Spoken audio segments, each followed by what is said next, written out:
Hey, good morning. It's Nick Struan here, life coach coming from Perth, Western Australia. This morning I thought I would talk to you about relationships, right? Why is it so difficult to get along? You know, many people, they live together or they hang out together for a long time and then they decide to get married and then suddenly things go haywire, right? Or friends, they stay together for a long time and then suddenly they get out of thoughts with each other, right? Now, the main difficulty is, of course, lack of respect for each other, right? Let me explain that a little bit. Each of us, have our own ideas about how things should progress and how we should do things. And, we always think we are right? Like I remember reading a story about the American gangster, I think Dillinger or somebody similar to that, that when he was finally caught and prosecuted and sat in jail, he wrote a bit of a letter there because he knows he was going to go. And he could not understand for a moment why people didn't sort of think he was a bit of a hero. He thought he'd done all the good things, yet he killed many, many people and all kinds of things. So he was public enemy number one. And in his mind, he was doing the right thing. So just consider that for a minute, before we start to judge anyone, right? We justify things to ourselves very easily, and so you go out and you buy this new house and you spend more money than you ever thought you were going to spend, right? You top the limit, right? But on the way home, you are justifying everything to yourself, right? The new car that cost a bit more than it should have, and the sofa that you bought for your house that you didn't intend to, but, and down to the smaller things, like taking a day off, right? Many people take a day off and they have a miserable time because they just think they're not, deserving of this day off, right? So, but just to understand this, that we all think, and this to be true, we all think that what we do is the right thing. And of course, if we don't think so, what should we do then? Should we go and listen to everybody else all the time?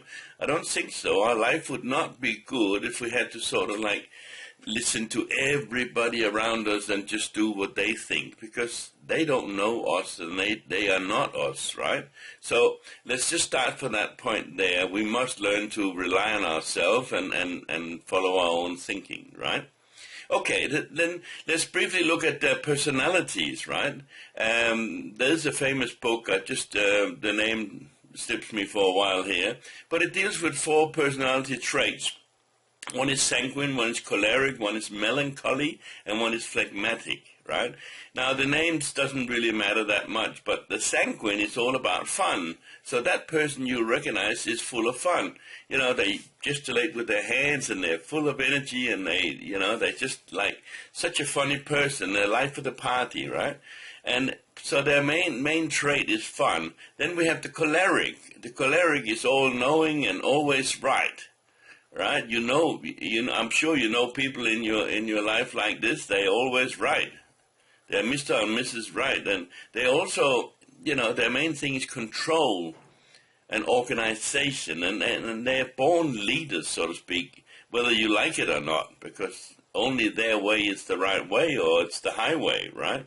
So control, melancholy, order and list, make a list of everything, make everything order, squeeze the toothpaste the right way and, open the cereal box and all this sort of stuff, right? But very, very orderly, very neat, and very, very tidy, right? And the last one is phlegmatic, right? And a phlegmatic means just sort of like laid back and very indecisive, can't, always procrastinate. They should have joined the procrastinators club, but they never got around to it, right? So, that type of personality, easy, very good, with following, but not so much they never take decisions and never start anything, right? So, but easy to get along with, and nice people generally, right? So, of course, on the two sides we have the extroverts, which is the sanguine and the choleric, and we have the introverts, which is the melancholy and phlegmatic, right? Extroverts means that you are out there, you like seeing people, you like to be around people and have fun and do stuff and be known and be seen, right? Whereas the introverts, you like to nest, you like to be in your home, you like to, have dinners at home and just, with a couple of friends or, that sort of stuff, but and there's no right or wrong here. Remember this, right? You are what you are but what we should try to do is to try to become a little bit of everything, right? Get the traits of everything, If you're a little bit timid, then try to be a little bit more outgoing, If you're outgoing, well, try and find joy in being at home too and doing things, that sort of thing, right?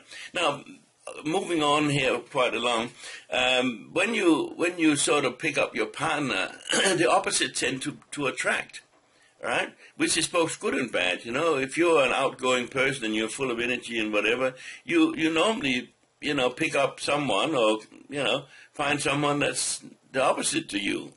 Now, basically, if you are a strong personality, the reason you do that, of course, is to avoid opposition. You don't want to have to argue with someone all the time, right?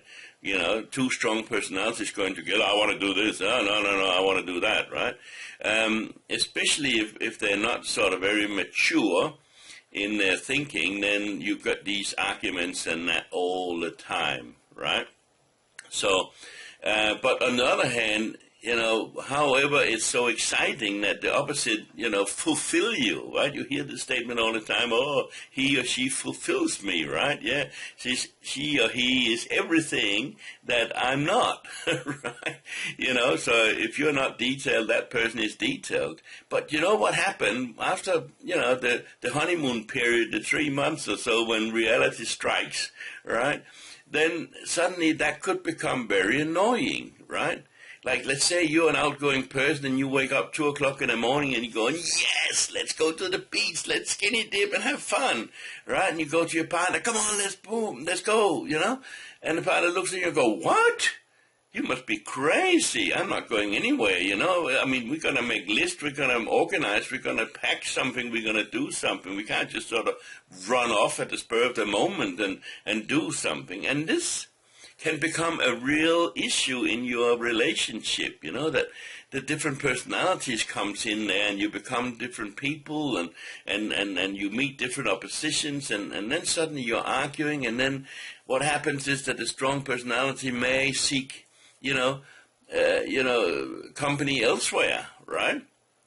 Because, if the wife or the husband don't want to play along and whatever, well, maybe you can go with your mates or your friends and do the stuff. And then suddenly you got this split happening, right? Also in the job situation, like you end up with 2 jobs, 2 different things. Maybe the partner, go home and the other one, and you go out and do, make the money for the household or so. It's, again, 2 different areas and very little to share about it, right? So it's a really good idea to sort of try and understand these personalities and become a little bit of both, okay, of all 4 things, right? And also learn who you are married to or you are with, or, learn your partners, your family, your friends' personality and find out who they are so you can counteract it. A choleric person, somebody who's really strong, it's easy to get along with if you rub them the right way, so to speak, if you treat them the way they think they should be treated. And, of course, a phlegmatic person, somebody who cannot get themselves organized to do anything, is also very, very easy to motivate if you just know how to do that. Right? Okay, so, keep your mind focused on the good traits also of your partners, right? Of whatever they do, whoever or whatever personality they are, keep your mind focused on, the good things that they do, right? The minute you start thinking or judging in your mind going, oh, he's so silly when he does this or when she does that or whatever, you start you're turning your focus away from what's good onto what's bad. And you remember this very, very important universal law. Energy goes where attention flows. So whatever you are focusing on is what you get more of. So, yeah, but you say, I can't be that false. I can't be, just, ignoring all this stuff. Yes, you can. It's your choice. If you want to have a good relationship, then, shower your people you love with love, right? Just focus on their good things and ignore the bad things. This is actually good advice for dealing with children as well, right? Rather than reprimand and punish, just ignore what they do of bad things and, highlight what they do of the good things. It's very simple. We are like that, both you and I, right? If people, they, celebrate what we do and really, really make a big deal out of it. We want to please them. We want to do more of that, regardless of what personality you are, right? So it's a little bit like that you have to sort of, keep faking it as you make it, right? Keep noticing the good things that people do around you and tell them so, right? Not in a false way, but saying, look, man, that was really good the way you fixed that car tire the other day. That was fantastic, right? And, the way you do the shopping and how you get the cooking done and how you clean the house and going to work every day, I know is not easy, but you do it so well. Okay? So, keep your focus on the good things. Love your partners, love your family, love your friends, and, you will have a wonderful, wonderful time with them, okay? Relationships are not that difficult. If you want a friend, be a friend, okay? My name is Nick Struan. I'm a life coach. Thank you for watching. Have a wonderful day. Bye for now.